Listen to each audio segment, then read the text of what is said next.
예, 여러분들 안녕하세요. 예, 오늘은 이번 주 세 번째 날입니다. 오늘 하루도 하나님의 은총 가운데서 여러분들의 삶 가운데 하나님의 나라의 백성의 축복들을 누리시는 하루가 되시기를 주님의 이름으로 축복합니다. 저희는 계속해서 예수님의 삶과 죽음 그리고 부활로 회복되어지는 공동체의 특징들에 대해서 묵상하고 있습니다.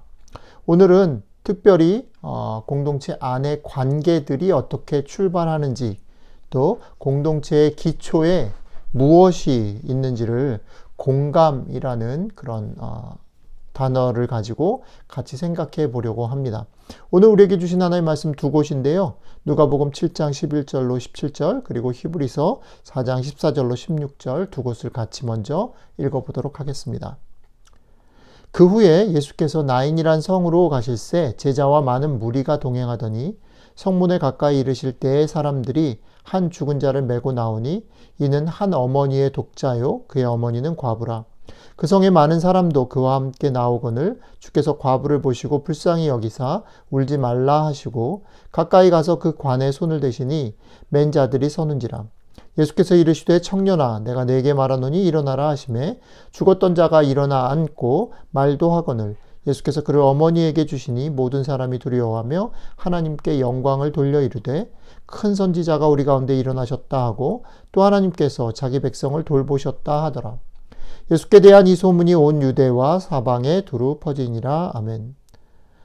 히브리서입니다. 그러므로 우리에게 큰 대제사장이 계시니 승천하시니 곧 하나님의 아들 예수시라. 우리가 믿는 도리를 굳게 잡을지어다. 우리에게 있는 대제사장은 우리의 연약함을 동정하지 못하실 이가 아니요 모든 일에 우리와 똑같이 시험을 받으신 이로되 죄는 없으시니라. 그러므로 우리는 긍휼하심을 받고 때를 따라 돕는 은혜를 얻기 위하여 은혜의 보좌 앞에 담대히 나아갈 것이니라. 아멘.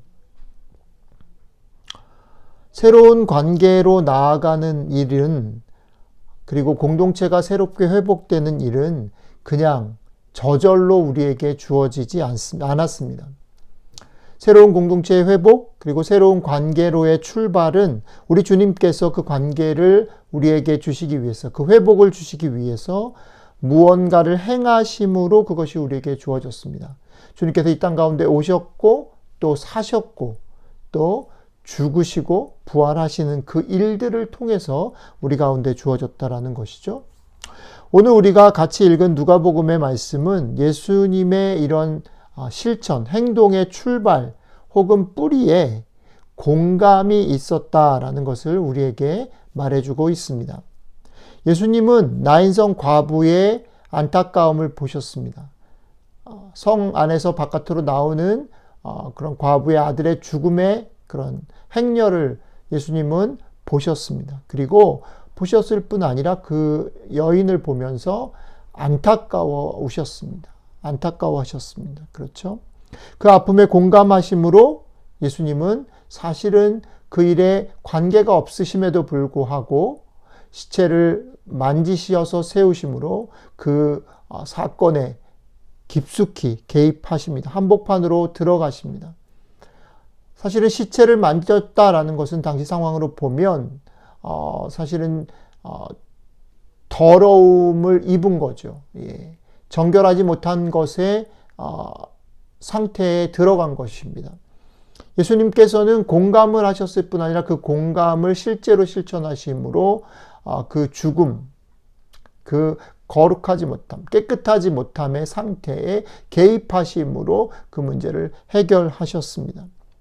그리고 누가복음의 이 사건을 히브리서는 우리에게 주님께서 우리와 똑같이 시험을 받으셨다라고 말을 합니다. 그분이 우리와 똑같이 시험을 받으셨기 때문에 우리의 연약함을 잘 아시는 분이시다라고 히브리서 기자가 우리에게 소개하고 있습니다. 죄가 없으신 주님께서 죄인들과 같이 되셨고 우리들의 연약함과 아픔을 몸소 겪으셨다라는 것이죠. 그것은 단순히 그분이 우리의 죄값을 십자가에서 치르셨다라는 말, 그것보다는 조금 더 깊이 있는, 그것으로는 충분히 설명되지 않는 그 이상의 문제를 우리에게 얘기하는 것입니다. 예수님께서 십자가에서 지셨기 때문에 우리의 죄값을 지불하셨다. 그것도 맞죠. 그것이 정말 중요한 사건이죠. 그러나 예수님께서 오늘 우리가 읽은 그 성경의 본문들은 예수님께서 그렇게 죄의 대가를 지불하시게 된 그런 동기, 그것의 출발을 얘기하는 거죠. 무엇이냐면 그가 문제를 해결하기 전에 충분히 문제 앞에 있는 사람, 죄된 우리들, 그 죄로 말미암아 망가져 있는 이 세상, 그리고 그 세상 속에서 우리가 당하는 여러 가지 답답함과 안타까움들, 그죠? 이 여인이 자기 아들이 죽은 것에 대해서 당황하고 어찌할 바를 알지 못하는 것, 그런 것들에 예수님은 먼저 공감을 먼저 하셨다는 거죠. 얼마나 안타까운가, 얼마나 안 됐는가, 얼마나 답답하고 억울할까, 얼마나 황망할까라는 것에 공감을 하셨다는 거죠. 그것이, 그 공감이 예수님의 결국은 죄의 값을 지불하시는 십자가의 죽음의 출발이 되었다라는 것을 우리가 오늘 기억해야 합니다. 그리고 그분의 해결뿐 아니라 그분이 죄값을 치르고 십자가에서 죽으신 그 해결뿐 아니라 그분이 공감을 해주셨기 때문에 어떤 게 있냐면 이제 그분을 따르는 우리 역시 그분이 공감해 주신 것 때문에 그분을 더욱더 신뢰하고 기쁜 마음으로 그를 따를 수 있게 된 거죠. 한번 생각을 해 보십시오. 여러분들이 무언가 빚을 지고 있어요. 그런데 물론 그 빚을 해결해 주는 사람도 너무 좋죠. 그러나 그거 못지않게 중요한 게 뭐냐면 빚을 해결해 준 것을 좋아하고 감사할 수 있어요. 근데 감사하고 나서 잊어버리잖아요. 시간이 지나면. 그런데 계속 되어지는 어떤 관계들이 있으려면 이 사람이 내 빚을 갚아줄 때에 나의 처지와 상황들에 대해서 정말 이해하고 있다. 정말 공감해서 그런 행동을 했다는 것을 알게 되면 빚을 갚아준 행위도 되게 좋지만 감사하지만 사실은 그가 내 편이구나라는 것이 이어지는 모든 삶에 있어서 나로 하여금 그를 훨씬 더 깊게 오랫동안 신뢰하게 만든다는 것이죠. 그렇죠? 또한 그렇기 때문에 이제 그 예수님을 따라서 예수님 때문에 새로운 관계에 들어간 우리들도 예수님이 가셨던 그것처럼 다른 사람의 상황과 처지에 공감해야 되는 이유가 생기는 것입니다. 자, 이것이 뭐냐면 우리가 그리스도인으로서 누군가를 사랑해야죠. 누군가를 도와야 됩니다. 그리고 또 누군가가 문제가 있을 때 우리가 해결해 주어야 하는 건 맞습니다. 그리고 무언가 답을 알기를 원해서 상담을 요청할 때 그 답을 해주는 것이 맞습니다. 그것이 정말 필요하고 도움이 되는 건 맞습니다. 그러나 오늘 말씀을 생각해 볼 때에 우리가 돕기 전에, 해결해 주기 전에, 무언가 그에게 답을 주기 전에 해야 될 게 있는데 그들의 지금 처지, 그들의 자리, 그들의 마음, 그들의 아픔에 깊게 공감하는 일을 먼저 해야 된다는 것입니다.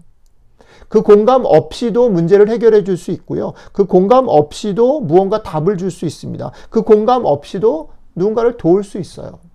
그러나 공감해서 그 일을 하는 것과 그렇지 않고 그 일을 하는 것에는 엄청난 차이가 있다라는 것이죠.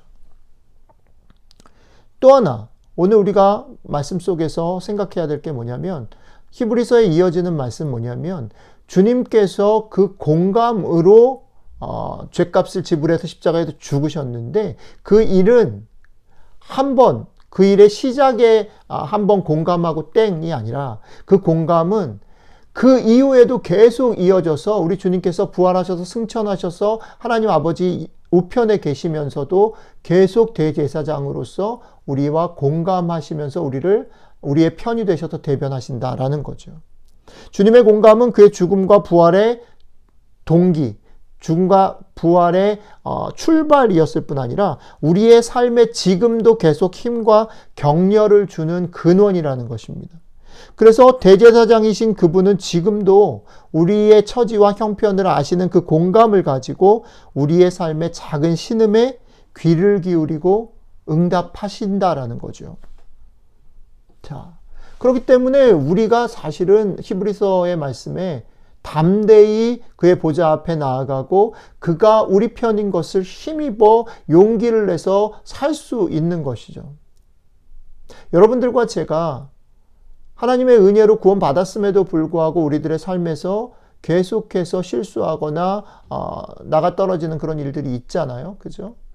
삶의 외부적인 상황이든 내면적인 연약함이든 어쨌든 간에. 근데 그럼에도 불구하고 주께서 공감하신다라는 건 뭐냐면 지금도 우리의 그런 형편이나 수준을 아셔서 여전히 우리의 편이 되셔서 우리를 도우신다는 거죠. 우리를 대변하신다라는 거죠.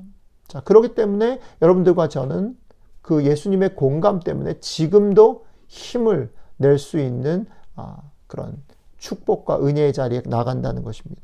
게다가 그렇기 때문에 우리의 삶에 던져주는 대단히 중요한 메시지 또 하나는 뭐냐면 주님이 지금도 공감하시고 계시기 때문에 우리가 힘을 얻는 것처럼 우리도 누군가를 공감할 때에 한번 처음에 그 공감한 마음 때문에 돕고 문제를 해결하고 답을 줄 뿐 아니라 계속해서 그 사람의 소리에 귀를 기울이고 주의를 살펴서 그의 편이 되기를 계속해서 이어가야 한다라는 것입니다.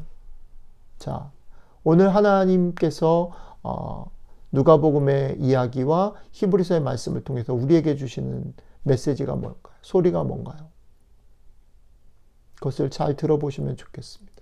왜 오늘도 우리가 힘을 낼 수 있는가? 왜 오늘도 여러 가지 어렵고 답답한 상황, 연약한 상황 속에서도 힘을 낼 수 있는가?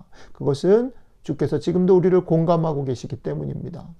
그 공감하심, 우리의 작은 신음에 응답하시는 주님의 그 공감하시는 힘을 누리는 여러분들이 되셨으면 좋겠고요. 또 주님이 그러신 것처럼 우리도 누군가를 돕고 누군가를 섬기고 답을 주기 전에 그 사람의 처지와 입장, 그 사람의 소리를 귀 기울이고 또 그것을 한 번만이 아니라 계속해서 주의 깊게 듣고 또 그 사람 편이 되기를 힘쓰는 사람들이 될 때에 우리를 통해서, 그러니까 예수 그리스도를 통해서 우리가 힘을 얻었듯이 우리를 통해서 다른 사람들이 살아나고 힘을 얻을 것입니다. 오늘 하루 여러분들과 제 삶이 그렇게 되기를 주님의 이름으로 축복합니다. 기도하겠습니다. 주님, 나의 작은 신음과 응석을 무시하지 않으시고 지금도 공감해 주시는 주님 감사합니다.